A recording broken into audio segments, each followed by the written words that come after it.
Якщо робіть.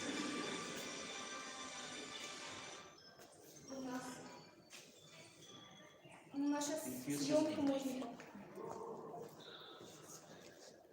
Все равно люди собираются.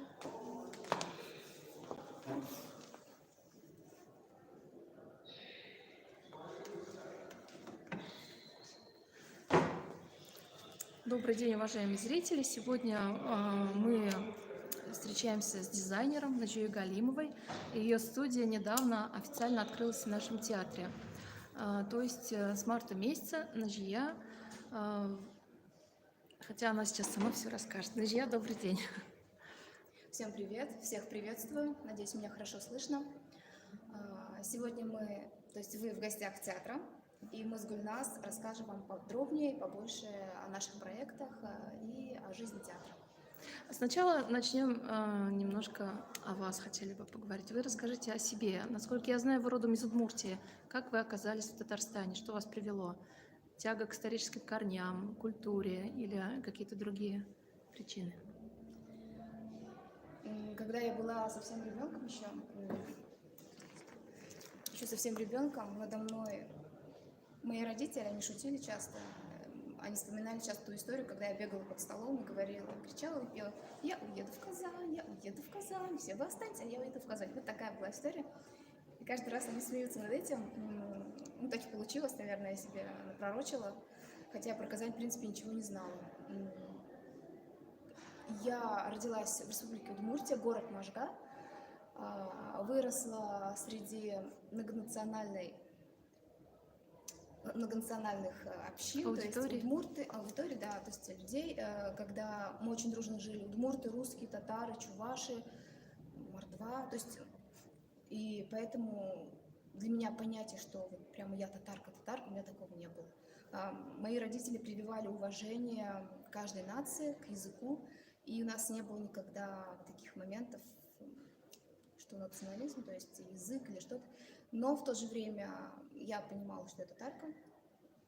В то же время я, к сожалению, а может и к счастью, я не изучала свой язык. К счастью, почему? Потому что я потом ценность его поняла глубже. Школа была русская, то есть у нас не было татарской школы.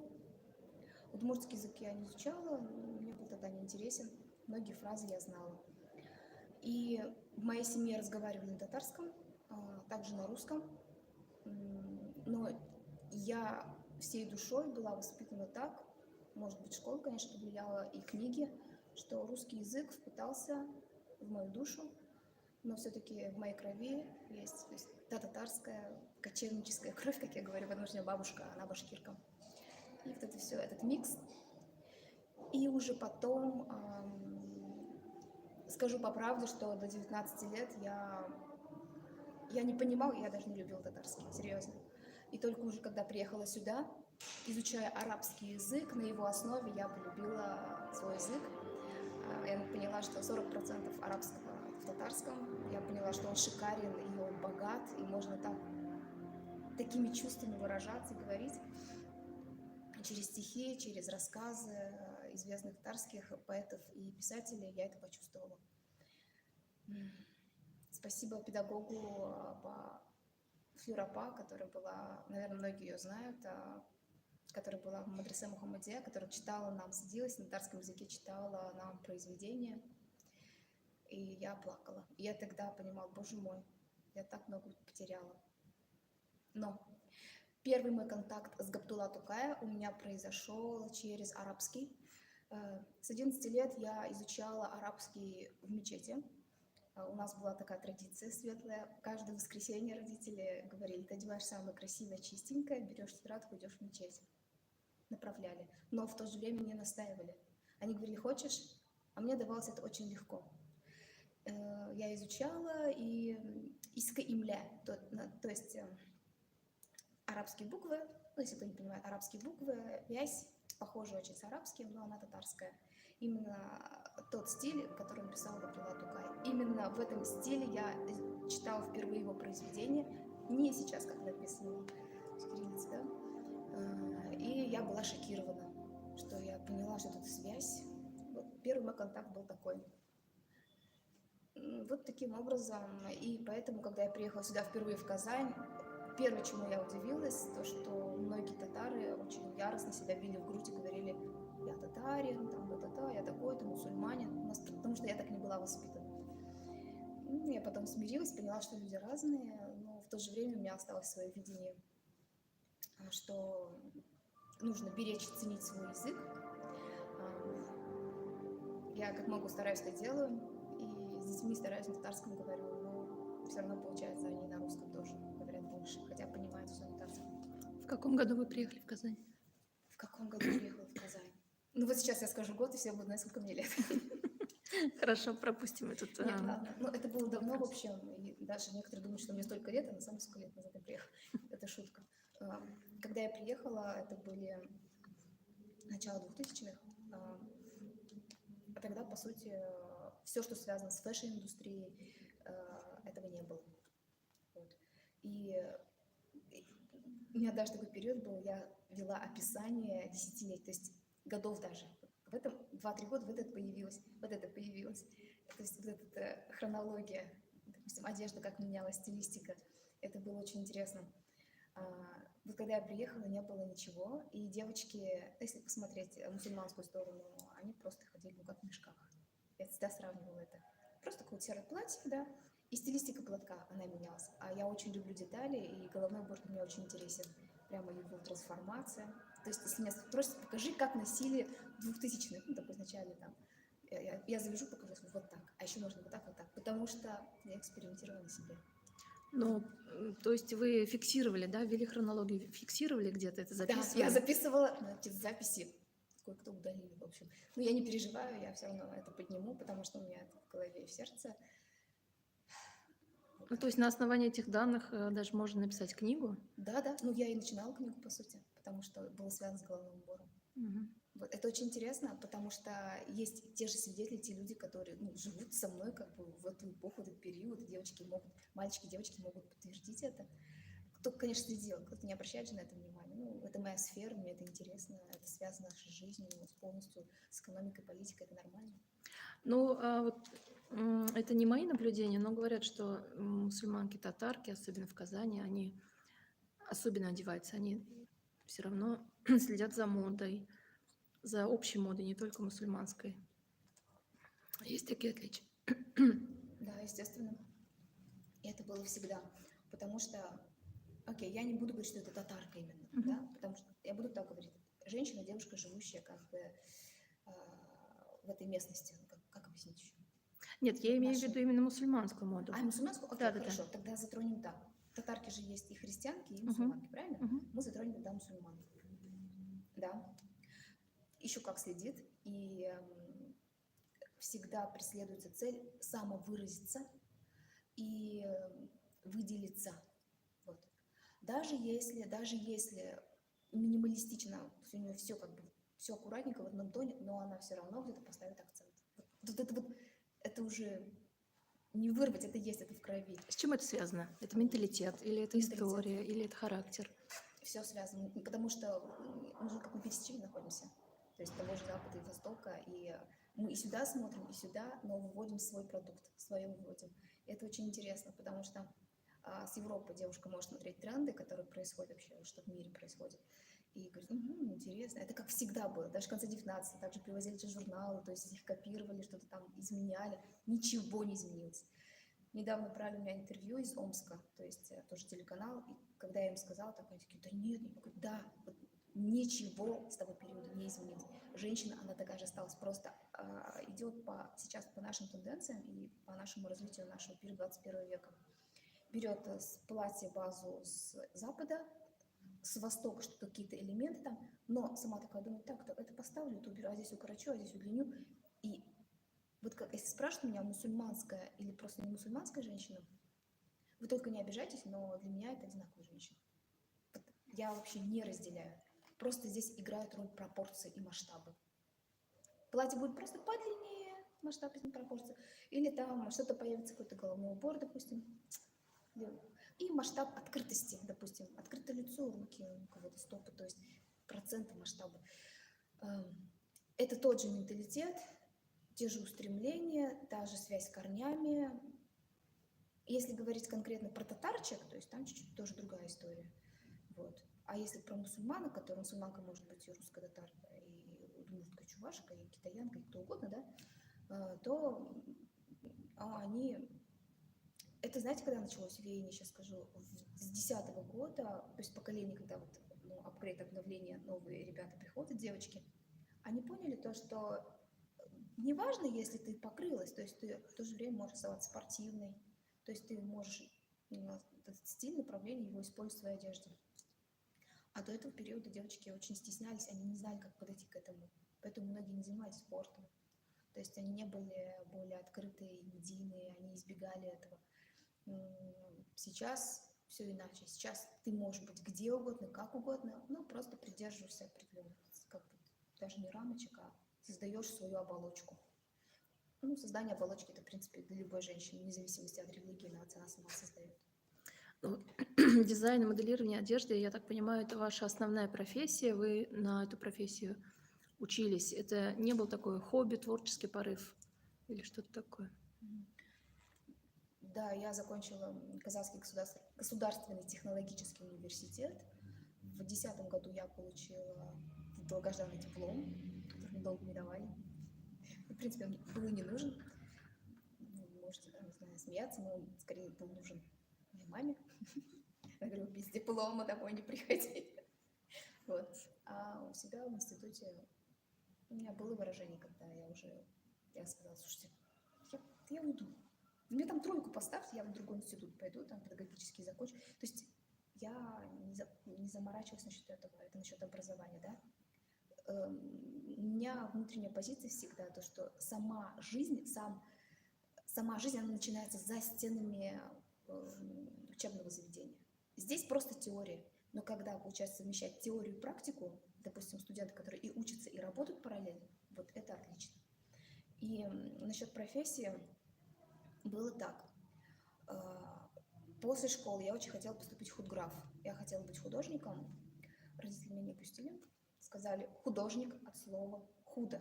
Откуда-то не знаю, не знаю. Художник. У вас религиозные родители?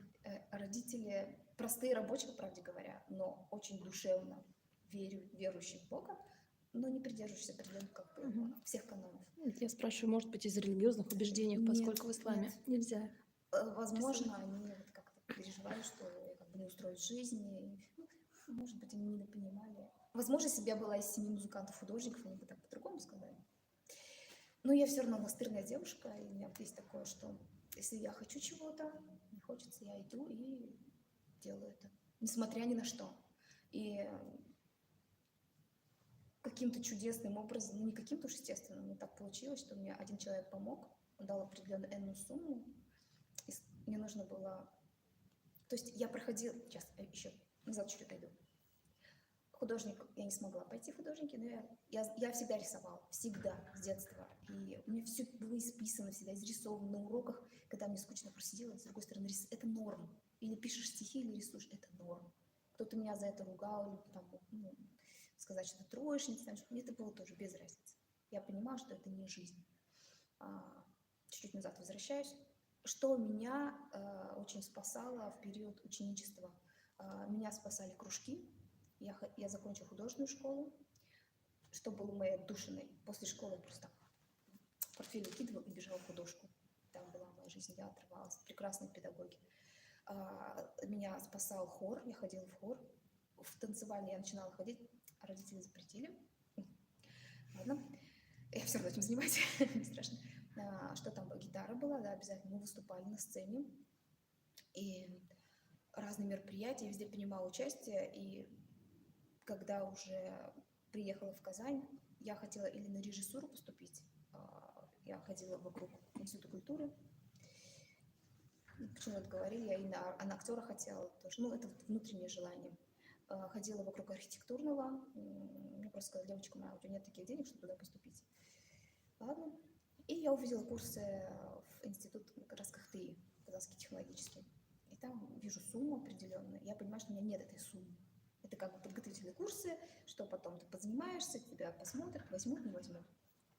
Я попросила этого человека До сих пор я очень благодарна как человеку. Он мне очень много морально и ну, вот этот момент материально тоже помог.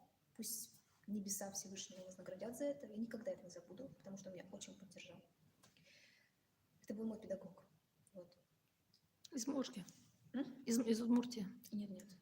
Здесь. Я, ладно, проговорюсь. Наверное, мои однокурсники, естественно, они знают, но, может, не знают. Это как раз Мадресе Мухаммадия. Это человек, который меня поддержал. И...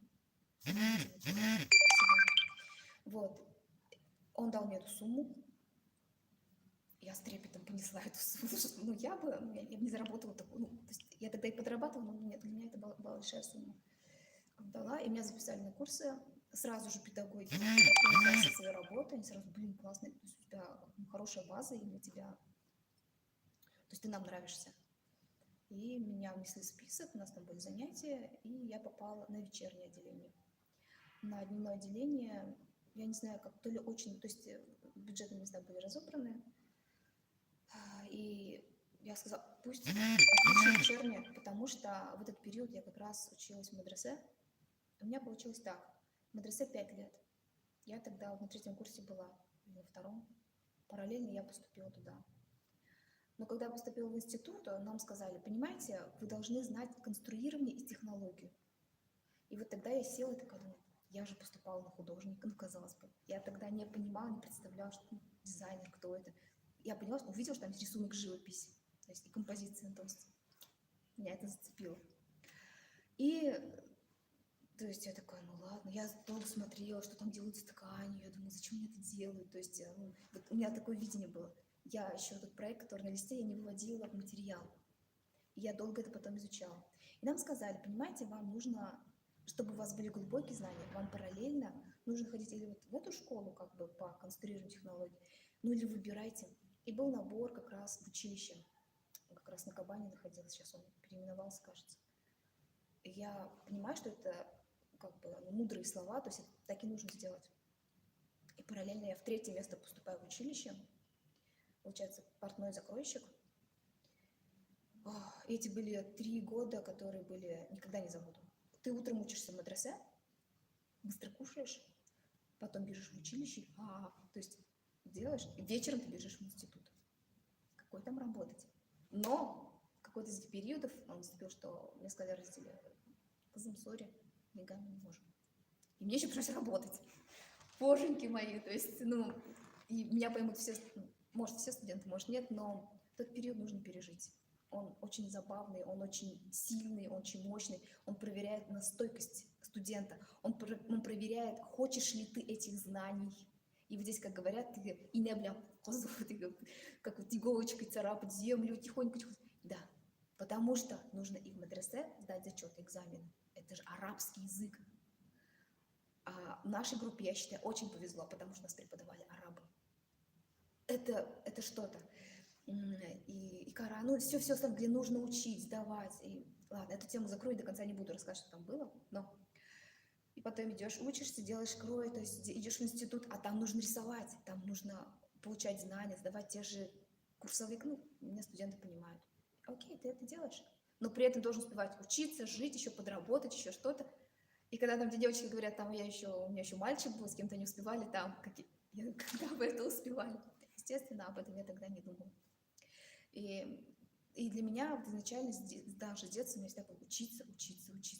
Даже кто-то мне сказал, сейчас остановись. Я говорю, я буду всю жизнь учиться, ты меня не остановишь, понимаешь? Я буду параллельно, да, жить своей жизнью, там, личной жизнью, но я буду учиться, потому что обновление, получение новых знаний, это нужно, без этого никак. И даже то, что нас тогда, чему учили, это уже устарело, это естественно. И параллельно, если человек хочет развиваться, он будет идти и смотреть, что в мире происходит. И так получилось в итоге, что мадресе 5 лет, что училище 3 года, и институт, конечно, меня бомбически там как бы подготовил, потому что меня исключили на 4-м курсе. Только потому, что я взяла курсовик. Ух, боже мой. И вот тогда, наверное, да, я еще больше стала за себя бороться, именно за свое желание быть специалистом. Но в то же время мама еще говорила, диплом. Зачем этот диплом? Ладно, я пришла, то есть я висела в списке двоечников, троечников, кто не сдал курсовик, а хотя у меня оценки. рисунок же, у меня вообще 5. То есть у меня, я вообще классно шла. Я старалась, я любила свое. Я училась, допустим, дают задание, говорят, нарисуйте 30 эскизов, эскизов. Я рисую около 100. Ну, потому что это мне надо, мне интересно. Сделать вот такой формат. Педагог говорит, ну вот такой коллаж там или что-то. Нет, я сделаю вот такой. То есть кто вот однокурсники, я такая сама маленькая, на ветру иду, мне коллаж сносит, но мне это нужно, мне это было интересно. У нас была сильно интересная группа. И институт у меня вышел 8 лет. Вот. Кто-то прикалывается, говорит, Надежда, ты лучше медицинский бы закончила. Я говорю, ладно, я медик по душе, я с душой занимаюсь, лечу души людей через ткани, красоту, ладно. Я так прикалываюсь. Вот, и таким образом, но в то же время, сейчас как время идет, можно закончить курсы. Где сейчас курсы, да, можно месяц-полтора. Смотрите, как время меняется. Говорят, теперь ты можешь стать или психологом, или дизайнером, или еще кем-то. Я эти годы зачем училась, по сути. Но все не просто так, и параллельно, пока ты учишься, ты работаешь. Кстати, да, пока я еще не закончила, я поступила на учебу, на работу по своей специальности. Это был салон Эбиволь, до сих пор его многие наши люди знают, и в тот период как раз он очень развивался и раскрывал тематику этнографии. Когда я была студенткой, нам давали разные темы или говорили, создайте свое, естественно, и мы создавали коллекции. Нужно было 6-8 коллекций отрисовывать, отшивать что-то, обязательно ездить на конкурсы, это обязательно нужно.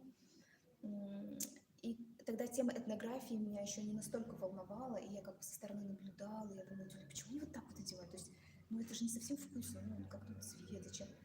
Потом с моим всегда интересом и любопытством, то есть у меня слабость книги, то есть уже с периода я всегда вижу книгу, я покушать себе не куплю, но куплю эту книгу. Серьезно, у меня вот такое. Потому что я знаю, что я здесь нахожу то, чего... Ну, тогда интернет еще не так был развит, допустим. Но даже сейчас в интернете мне найдешь то, что есть в книге. Зато я знакомлюсь с языком автора, допустим, с подачей, стилистикой, вообще с эпоху изучаю, та печать какая-то, то есть иллюстрация, это все важно. И информация, которая идет.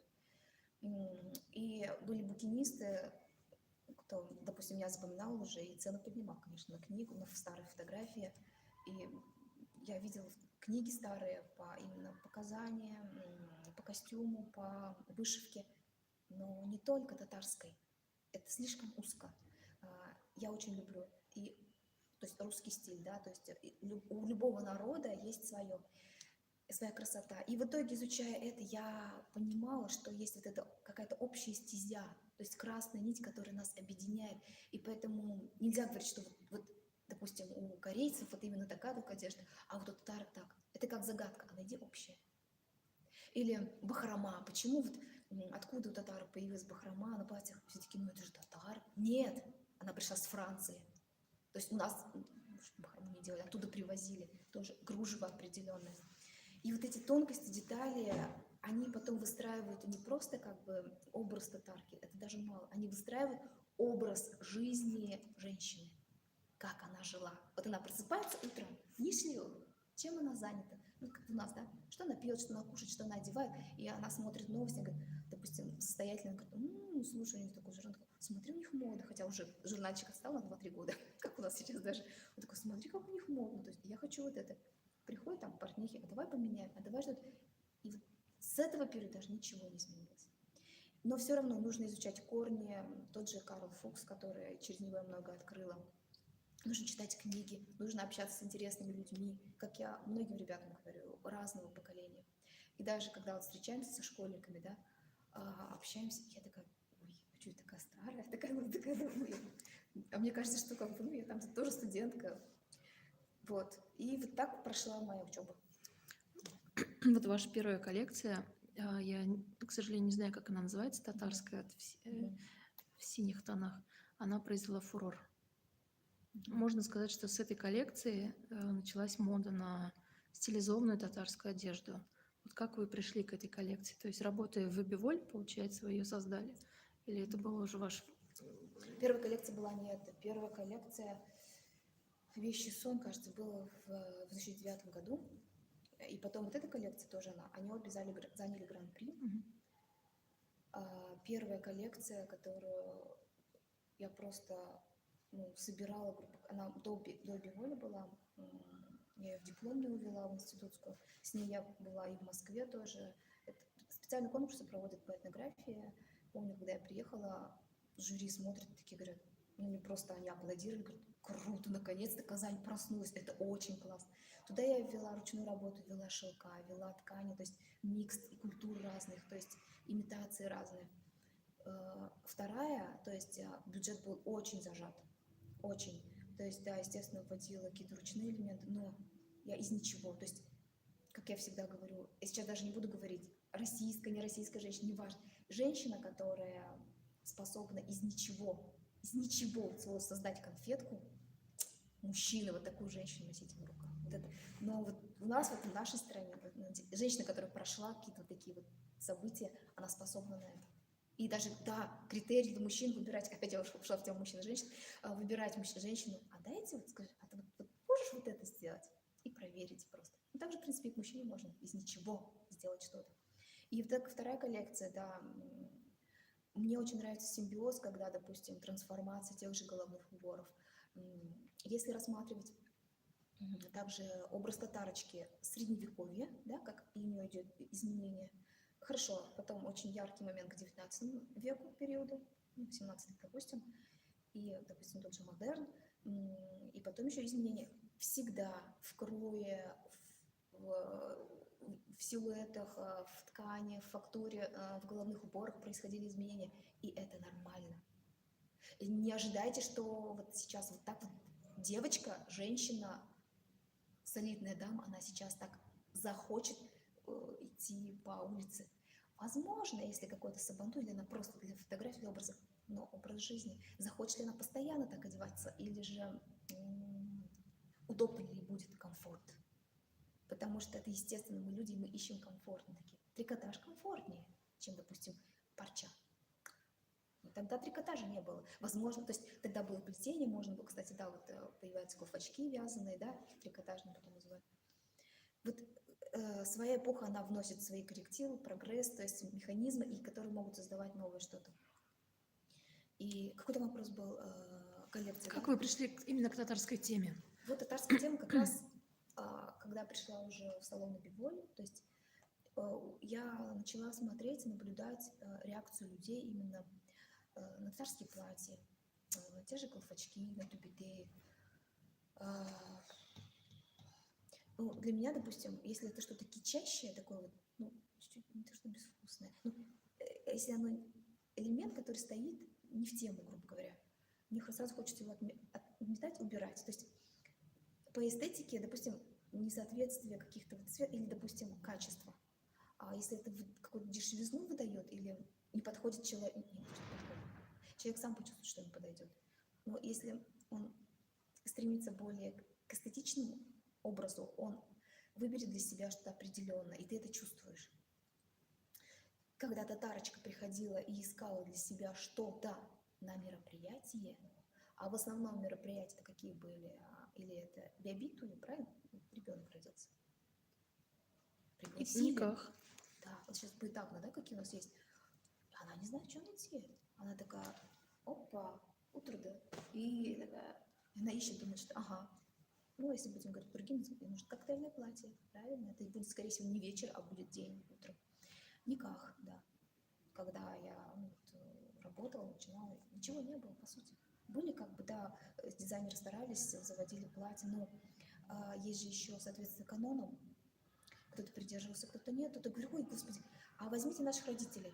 Я изучаю, расспрашиваю, они говорили, знаешь, мы просто пальчик идет, платочек завяжем, прочтем, нам кто-то прочтет, мы уйдем. А мы, получается, ввели в особый, как бы, особый бизнес, выстроили из этого, сделали платформу, на которой можно показать красоту этого действия и празднество. То есть мы соединили и свадьбу, никак сделали в одно, допустим, за эти 20 лет, если так говорить. Почему мы говорю? Потому что в нем участвовали, всегда участвуют это те же декораторы, фотографы, видеографы, визажисты, флористы, организаторы. Они поняли? Рестораторы. То есть они поняли, что это классный бизнес. Но сейчас это чуть по-другому отошло. Окей. Потом, ну, также, допустим, жаназа, да, допустим, тоже девушка, женщина по-другому оденется. Это когда уже похороны тоже. Что Что там еще праздники у нас? Просто даже Ошлар проводят мероприятия, на которых собираются люди, читают Коран, делают молитву, молятся. Цель встретиться, пообщаться, вспомнить Бога, поблагодарить. Это у татар очень ценно. Это сближает и это обобщает. Это классно. Тоже нужно выглядеть достойно. Неважно, кто ты. И очень важный момент, что на всех, по сути, этих мероприятиях видят друг друга люди. Видят друг друга мужчины и женщины, молодые пары, девушки. Это идет продолжение рода, и это жизнь. Конечно же, даже и мужчины, они хотят достойно выглядеть так же, как и женщины. Но если учитывать менталитет татарки, то она вот такая вот есть, не обижайте только, я сама татарка, то есть это такая какая-то зависть немножечко, она есть такая, но это здоровая зависть, что подождите, вот у кого-то там есть, я не должна быть хуже. С чего это я буду хуже? Вот, то есть вот такое. Но это здорово, это прогресс. И она, Дарежин Тиширми, она не отпускает свой уровень, и она такая, да, я хочу. То есть вот это есть. И таким образом создавались наряды, когда приходил клиент, допустим, и я особый подход выстраивала, потому что я видела, как другие люди работают, мне это не нравилось. Был процесс навязывания, и до сих пор мне мне это не нравится. У меня процесс другой. Для меня важен человек. Это сейчас уже другая тема, уходим, да? Я хочу помочь человеку в первую очередь. И если у него в крови есть это вот, не важно какой нации, вообще не важно, оно вылезет, оно выйдет, и надо просто ее почувствовать, вытянуть и создать для нее то, что она хочет. Ну, эта тема бесконечная, Да. мы можем Да, разговаривать это можно часами, тему сделать. но нам нужно поговорить в том числе и о нашем театре. Как началось вообще ваше сотрудничество с Чинчуринским театром? С чего все началось? Как пришла эта идея открыть мастерскую именно в театре? Сейчас я проведу вот эту связь, ладно? Ниточку. Она очень интересная. Случайностей в жизни не бывает. Случайности не случайны. Когда я работала в Биволь, приходили разные девочки. Однажды ко мне зашла одна девушка молодая с молодым парнем и сказала: знаете, Наджия, вот у нас никак должен быть. Ну вот я такой махар выпросила себе. И ставить там мне на стол татарские чиги. Такая, вот что хочешь, что и делай. Вот понимаете, то есть не создай мне Наджия платье, а вот давай вот от обратного. Ну, для женщины это нормально, она может туфлю увидеть и сказать, я хочу к нему сережки, все остальное. Но... И вот красивые, шикарные чеки. Я даже за нее обрадовалась. Я думаю, какая умная девушка. Как она оценит. Я думаю, класс. И такая, давай сделаем сюртук. То есть к нему он будет, и видно, сапожечки будут. То есть да, такой, ткань у нас как нашлась там, помню. В общем, таким образом мы познакомились с этой девушкой. Почему я это рассказываю? И чиги, да, интересно. Смотрите, какая связь пошла. Эта девушка, не знаю, обидится, не обидится, что я говорю про нее. Нет, не обидится, надеюсь. Я даже назову ее имя. Ее зовут Дина. Мы с тех пор, мы с ней подружились очень. Это долгие годы прошли, и общаемся, и наши дети растут вместе, мы видим друг друга. Так и чиги нас познакомили. И когда момент наступил, то, что мне нужно было определиться с пространством, я просто стала спрашивать у людей. Я говорю, кто чем может помочь? Вообще, какие мысли? Когда у нас была встреча, я говорила, жила такая принцесса в башне, которая сидела и вышивала, я говорила про себя, да. В какой-то период я, наверное, закрылась в башне, не хотела выходить. Ну а здесь я просто сказала, люди, help me, помогите мне, у кого есть какие-то мысли. И вот Дина мне говорит, значит, я такая, так, она меня всегда поддерживала, такая, давай что-то будем узнавать, слушай, давай как-то, тебе же там театр был интересен. Я говорю, ну естественно. Я сама узнавала другие театры, и вот Дина меня познакомила с Энджи. Фамилию забыла. Дусаева. Анджи Дусаева, да.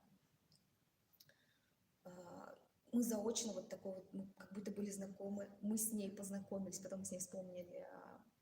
Были курсы клоунская, нет, даже для клоунов, в общем. Нет, неправильно. В общем, я забыла имя педагога нашего. Она подготавливала клоунов именно для терапии, для работы с детьми, в больницах вообще. То есть клоунессы. Для меня это тоже очень близко, это театрал. И там потом вспомнили, мы же там познакомились. И потом, когда я пришла в театр, мы с ней поговорили, она такая, слушай, ну я понимаю твою ситуацию, давай что-нибудь посмотрим. И, по сути, с ее широкой душой и чистотой мыслей она такая: давай попробуем, у тебя же классные данные, и это будет полезно театру, и можно это расширяться и помогать людям и все остальное. И, по сути, я была ее живым проектом, ну, я даже не против. И я считаю, что после этого еще раз доказывать, что нужно помогать друг другу, и те коллаборации, и соединения, и какие-то, не знаю, это как будто ткем, качество, когда нити на нити накладываются, когда люди друг друга поддерживают, особенно творческие люди. И вот таким образом было вот такое предложение, одобрили, и я говорю, когда я сюда пришла, я бывала редко в этом театре, потому что, не знаю, почему так получалось, я реже здесь ходила. Ну, потом изучая, как бы, ну, для меня это не то, что было ново. Те говорят новое, я говорю: да нет, я себя очень хорошо здесь чувствую, потому что легко сразу в контакт вхожу с актерами, с сотрудниками, все очень интересные, классные ребята, все готовы помочь. Вот здесь это на какое-то время очень продлится, будет польза. А в чем заключается сотрудничество дизайнера и театра? Чем вы будете здесь заниматься? Здесь очень хорошая платформа для развития эстетики, для мастер-классов, как познавательная, для образовательной основы. Те же лекции можно проводить мастер-классы для детей и взрослых, начинать, допустим, с изучения тех же костюмов, которые использовались в театре. То есть, да, я посмотрела, я, конечно, еще пока не все изучила, но есть костюмерные, где висит огромное количество костюмов. Вот представьте, сколько постановок, да, сколько спектаклей, ведь для каждого люди стараются, шьют, отшивают, разрабатывают, и сцену готовят, также костюм.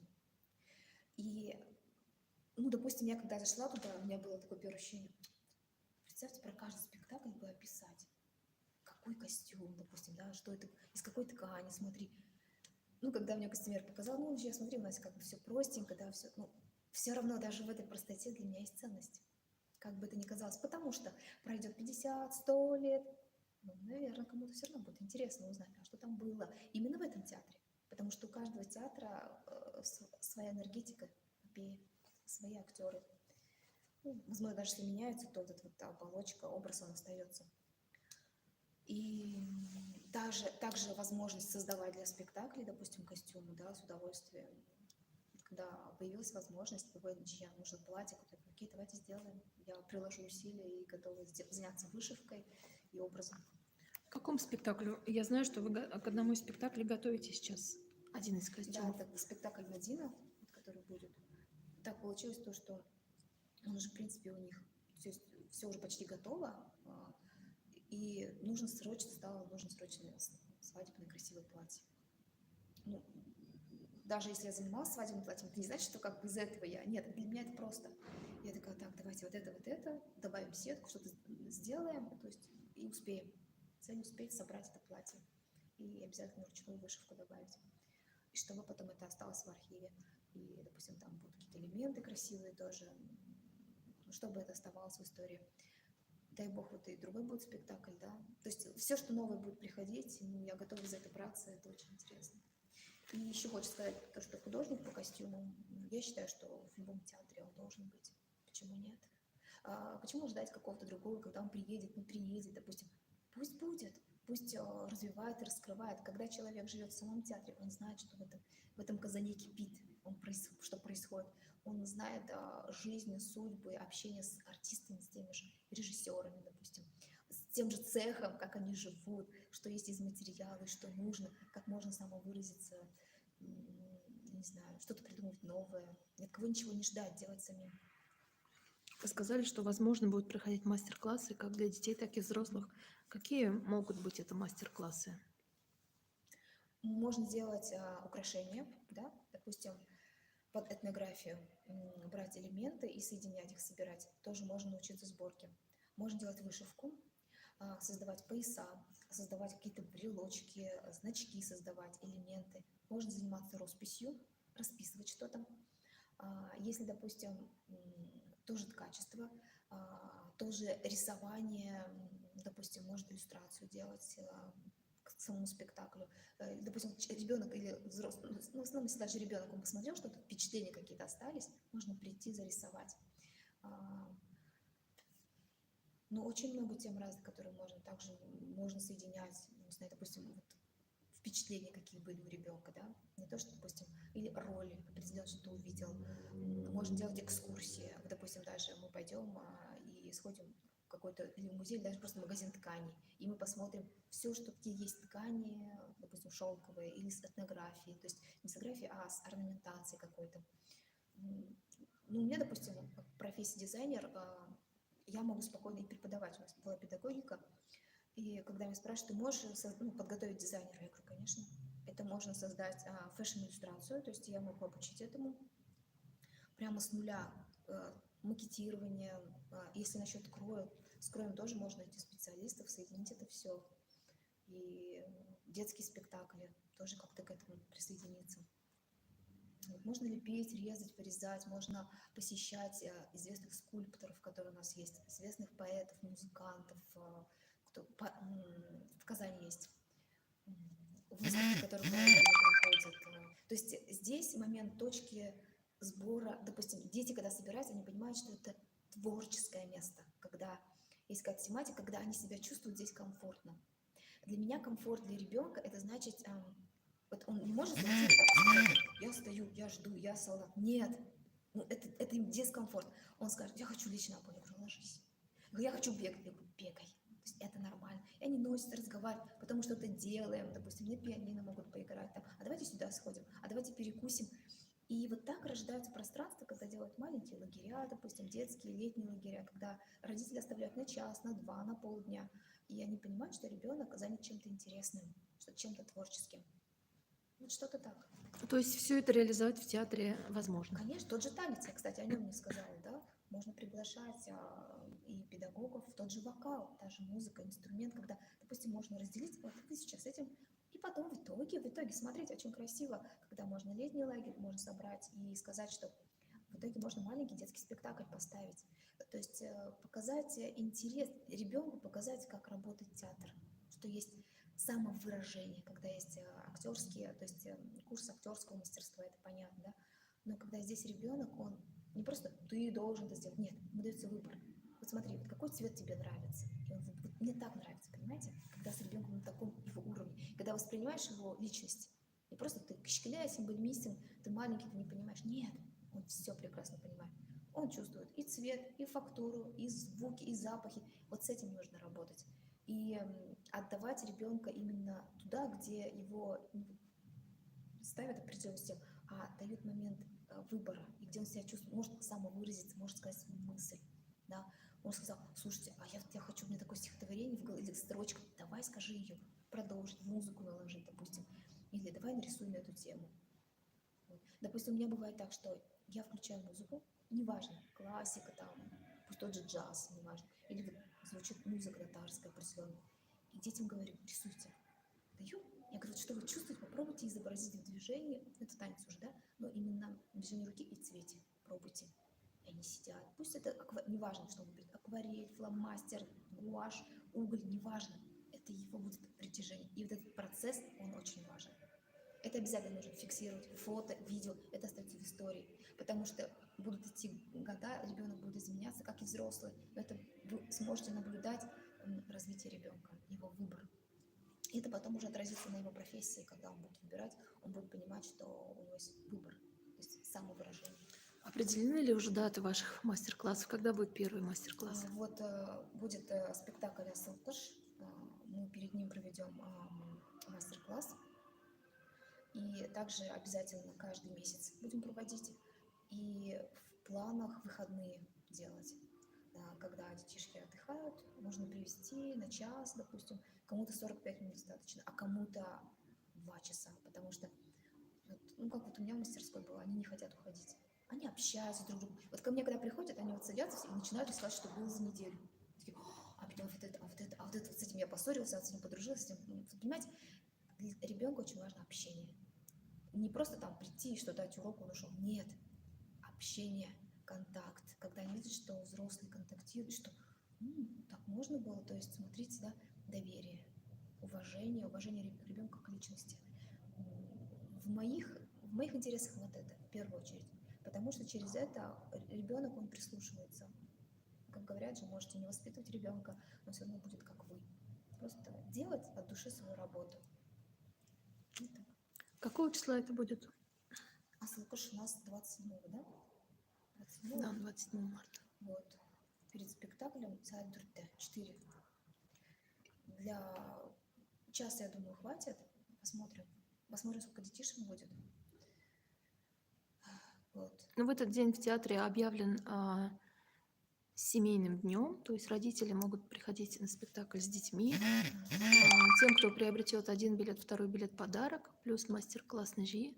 Так что мы всех приглашаем к нам в театр 27 марта. Мне кажется, нужно это очень использовать, потому что, смотрите, вы приходите не за двоих, а, получается, на ребенка покупаете на себя. И мне кажется, вообще здорово. Не знаю, если бы я не здесь была, я бы воспользовалась этим, чтобы детей своих привести. Дети очень интересно реагируют, очень. То есть они заходят, ну, я могу по реакции детей сказать, а для них это как храм.